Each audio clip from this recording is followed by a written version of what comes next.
Greetings and salutations. This is Jason Silverain, and today I'm in Shadows of Forbidden Gods. If you've not heard of this, I wouldn't be surprised. This has sort of crept by without people noticing it.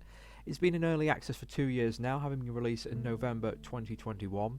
And if I had to describe this game in a sentence, it's that the AI is playing Crusader Kings, we are playing Call of Cthulhu. Now, it's not bad. The developer is a one-man show. It's Bobby Two Hands, and he's currently under the publisher Forbidden Oak Games Limited. Now, this is not his first game he's made. He's made a very similar game called Shadows Behind the Throne, which you can get on Steam for £5.79 or for free on itch.io. Go get the free version, because sadly he is no longer updating that. This is almost like a remake, re-envisioned version of that game.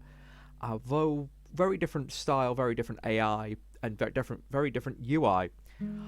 I have sunk quite a few hours into this. It's a very slow-paced game, but it's lots of fun. And just let me go into what it's all about. Now, I will just say to start with, there's not that many mods out there for it, but it is mod compatible. He's putting out things to encourage modding, and people have made quite a lot of old gods already. Now, the one I do very much recommend for just improved play is Deep Ones Plus, because at the moment the Deep Ones in the game are hideously weak, to put it blunt, and this lets them have a bit more agency when it comes to doing their own thing, so you don't have to babysit them. Now, in this video I'm not going to do a complete playthrough of a game, otherwise we'd be here for hours. What I will show you is the gods, which you have available from the start. You will have to play a game as She Who Will Feast, basically a elder god that devours worlds. But we also have Esther, the Laughing King. His whole gimmick is turning people insane, and is as a sort of living book that requires power to be read. Of Virina, who is a little more subtle. Awareness is your greatest threat with her, where you want to sort of build up humanity and reel them in with your gifts and boons, and then twist them to your will later. This one's quite a fun one, the Divine Beyond. You're sort of a dual-faced god. You actually want to spread threats and shadow in order to boost your own faith and people to worship you as their saviour. And eventually you sort of annihilate their personality, turn them into almost automatons, and essentially you're the evil religion that takes over the world. Mammon, the Wealth of Man, Spirit of the Mountain, is possibly the what most people consider the least enjoyable of the gods. You're kind of stuck in one place, and he is very difficult to play from the start. It's a bit hard to explain without you showing you the mechanics already, but he is very, very slow in growth, and he relies in slowly corrupting people. But it's a bit, well, RNG focused. You can only claim power from certain people, and unfortunately if the RNG doesn't make them greedy, then you can't actually absorb them. But otherwise, alternatively, you can just play the very obvious route and just have people hypnotized, come into your mountain and you blood sacrifice them. But the heroes can raid you for gold, essentially you're a living dungeon. And Cordyceps Hidemind, if you want what are essentially Tyranids. Well, yeah, Tyranids combined with like chest-bursting aliens. It's kind of weird. You'll infect people with the fungus, and then turn them into drones, and then they'll collect them, and then you send giant bugs after people. I didn't particularly like them, because most of your minions aren't under your control. And again, it's just very frustrating. But it was mostly put in as a example of how to make your own god. So, we'll go to She Who Will Feast. There's a nice range of powers, very beginner friendly. When she is released, she becomes a quite powerful military unit. But if she dies, then yeah, your god's dead. So that makes you quite weak. So you've got to kind of not instantly go on a rampage once you release your god. So, when you select them, you get a nice overview of powers. But this one, not so much. It just sort of explains that she's got a nice variety. You can choose the size of the map. Now, I'm on the smallest map here, And in theory, the smaller maps will be easier because there's less heroes.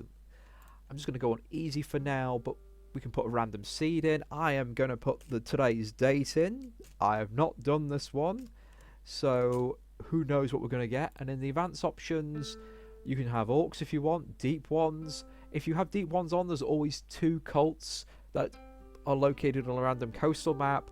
Orcs, you'll get between 2 to 3 orc tribes that are causing problems. Elves are sort of interesting. They're more powerful than humans, but they can't really build their cities up as much. And xenophobia is a thing in this game, so you can actually turn them on one another.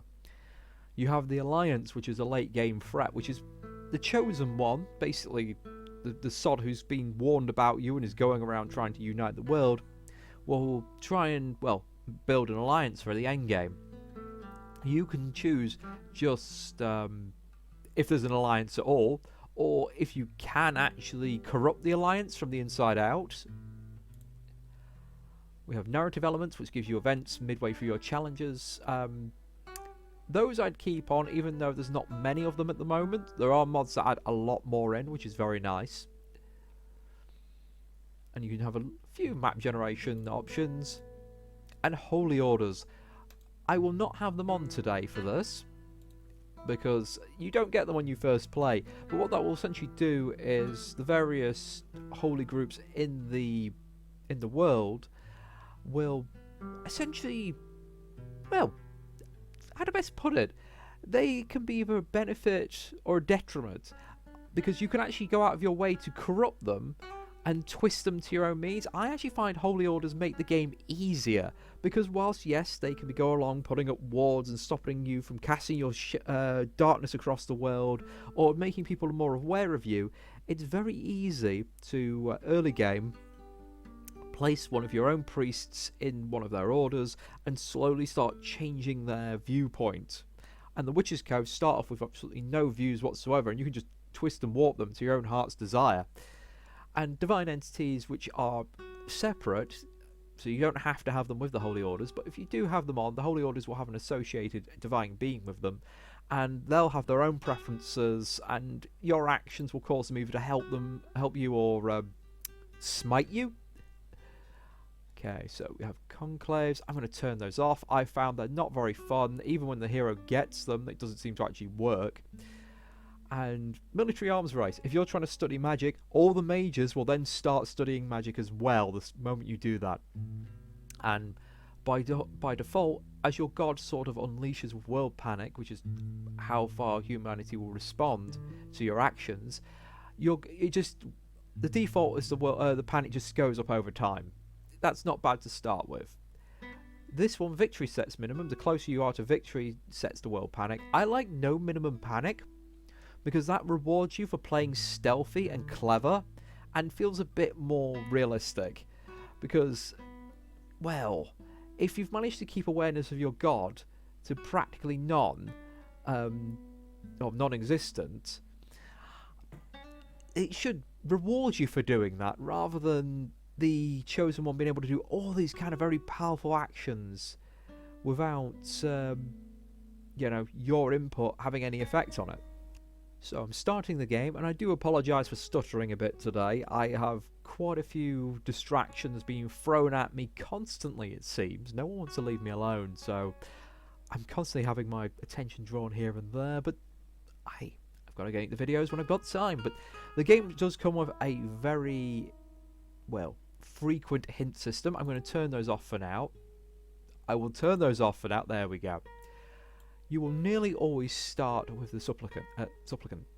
They are unique per god. They all have a selection of 3 powers, except one of them, which is the Cordyceps god.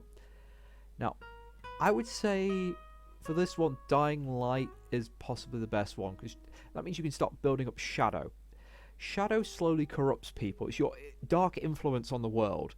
Heroes can be distracted by it by going to try and purge it, and overall, it just helps you and gives you buffs if you're under it. I mean, alternatively, you can start in shadowing places, you can gain power. I'm just like, why bother? You regenerate power fast enough anyway, and if you've got holy orders on, you can twist them into making power for you. Martyr of the Dark means that if you die, all the points become infiltrated. You can't get this guy back, so you don't want him dying. So we're going to go with Dying Light. Oh, let's have a look at the map. I think this is the default map almost. It's very similar to it. We have lots of orcs. So we've got a big orc tribe over here. And how the orcs work is they usually have a fortress. They'll have 1 or 2 camps. What they'll eventually do is they'll have their upstart here, sort of build up momentum and cause problems, and eventually the orcs will start raiding. If they manage to take over some land, they'll resettle it, make more tribes, and build up their forces. Trying to just take over the world with them, I wouldn't advise. They're a great distraction, but that's all. I know we have another little horde over here. Do we have a third? No, we have lots of small groups of elves as well. And I should really mention what the end goal of this is. There are several ways you can gain victory. We can either drive everyone insane, change most of the population into deep ones, enshadow the world, destroy the world. So you've got a lot of options to choose from. So, let's have a look. We've got... If I go here, how many nations have we got? This is just all dead land. Damn. So, we've got a couple of little ones. One huge nation. You are going to be a headache. I'm starting down here with my Elder Tomb. So we've... So there's really 2 nations that are possibly problems. The rest of the little nations, well, they'll be easy to undermine, especially on this map. This map is screaming for me to play a Coasts of Madness style of play, where I start infiltrating all the cities and driving people mad by essentially messing with the fish, or even starting up Deep One colonies. So, speaking of which, our Deep One cults are on the same island. That's not bad. That's not bad. That means I can't make madness in those 2 locations. But that's certainly helpful. I'm going to have a look at our geomantic locus. There's one right in the middle of the elves. Sadly, I was hoping one would be over here because I'd love to buff the areas around the orcs so they could just settle into that without having to attack people. Because geomancy is great. There's 3 types of magic in this game. Blood magic, geomancy. Geomancy is the one all the heroes have. And there's also basically necromancy. Geomancy is more like buffing things. You can, well, turn the whole area into a fiery waste if you want to turn the node into a volcano, and you can blast things from afar. It's quite interesting. I've not done blood magic too much, but it usually involves gaining items of your enemies and then cursing their bloodlines or corrupting them and doing horrible things in that way. And necromancy is what it says on the tin. We're making giant undead hordes. Now, swap back to something. Looking at the start, the main things I'll want to do now. I will be generating shadow by default here, and I don't see much point in infiltrating them because we will not have anyone preaching from this Witch's Cove. That would be an actually excellent starting for most gods. However, this particular god, when it breaks free, it will destroy everything here. So in a way, it's probably not worth me spending a lot of time infiltrating and corrupting these lands because everyone here is going to die. Now, my goals are to break my seals. That will essentially, with some gods, occur over time. As you can see, breaks in 11 turns. Other gods, you have to actually gain power to do so. So I'm going to send my chap. This human village as well is a bit pointless to take over. So I'm not going to waste my time in any of these places. I will double check what our local heroes, where they live. Well, yeah. Let's go bam over here. You'll be heading there because each city has a security rating. What you want to do is take over areas, infiltrating them or shadowing them next to these areas that have high security, and you can get into them that way. Alternatively, we could, instead of infiltrating this, we could raid it, burn it to the ground, and starve the population, causing riots to lower the security as the guards are now distracted. There's a surprising amount of depth you can do to screw the world up. And we can have a fun one. Cloud sensors, not that useful. People on when we're doing tasks, it sort of has a timer depending on your character's stats. That works for the heroes as well, and this will just remove a bit of the progress. So as you can see, this chap is mostly focused in intrigue. Command's not too bad. That mostly gives you minions, and if you want to use certain things like rallying up the peasantry, that's what command's also used for. I usually use them for intrigue and lore, but we have other agents. Now, the Fishman is from the mod, so I'm not going to be covering him today, but he's purely there to basically make more deep ones. And in fact, on this beginning setup, it would be fantastic to use him once I can. We have the Cursed. In a nutshell, Medusa. Worst menu you can have. She's only really good for a suicide bombing, of dropping on there to attack someone. She reduces the damage heroes can do to you, so she's not bad for taking out weak heroes, and if she kills her rival, then all her stats go up by 1. The two most powerful, I would say, in terms of early game are the Trickster, which is essentially, as it says, Spirit of Mischief.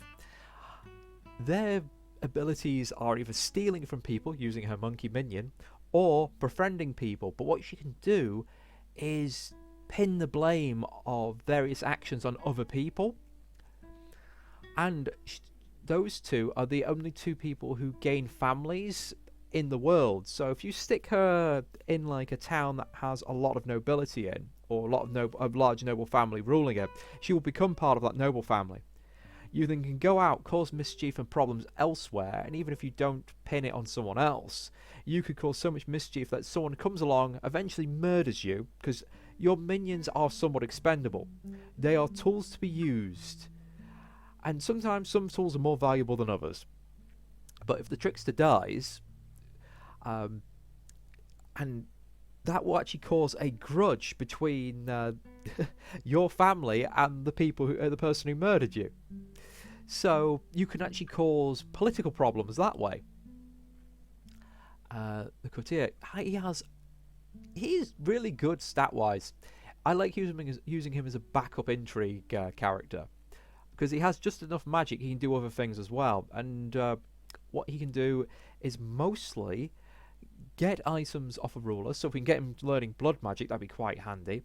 Or alternatively, if he once he gets his hands on some hero items, he can pin problems on them, but he can only do it on their hometown, so he can make their hometowns hate them.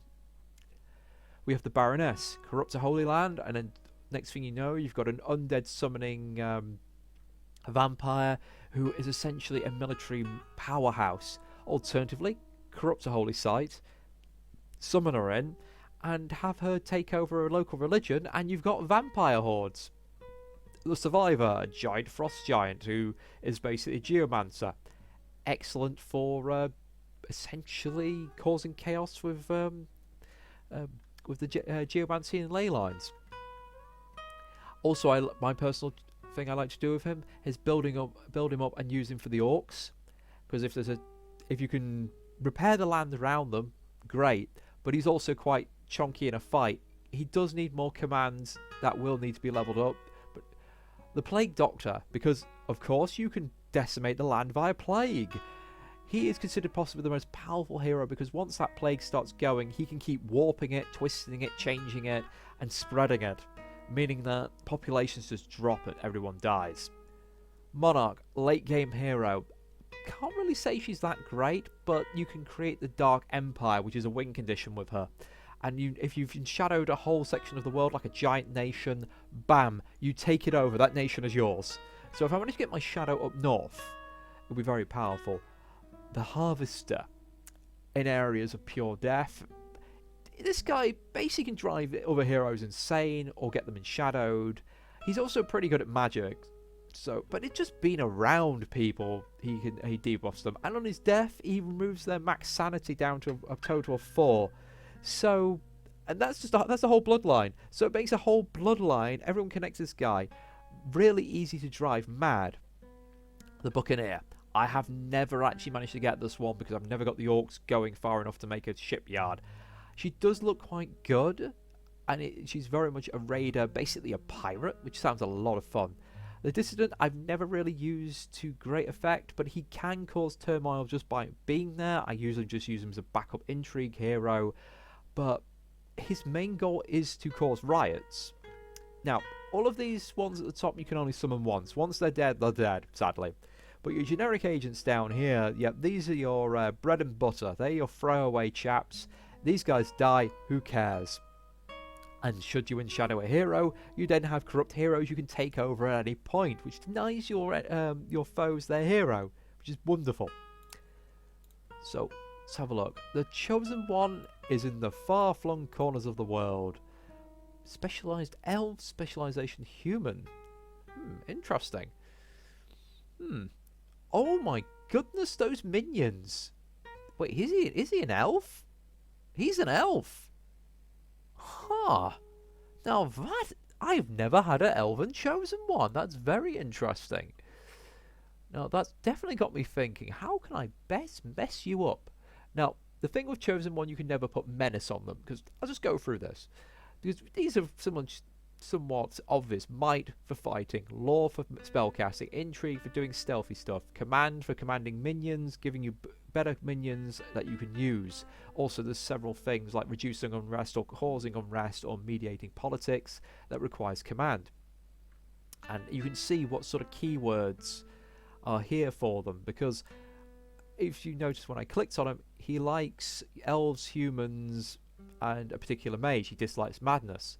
So he would probably go out of his way to start curing madness that's around or trying to reduce it. Ideally, you want to get your Chosen One and most heroes focused on combat, because they'll ignore the stealthy things you're doing and be spending their time trying to kill orcs and stuff like that. No. Other things to look at. Hit points. Says what it is on the tin. Your sanity is basically your mental hit points.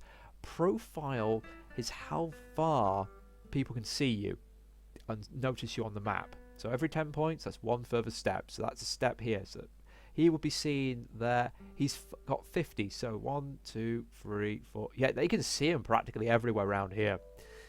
And menace is just like, that's your priority on how people are going to kill you. This is why it's fun to pin menace on heroes, because they'll fight one another and cause grudges. But I'm going to take a look at the map, and I'll try and formulate a plan of what would be fun to do.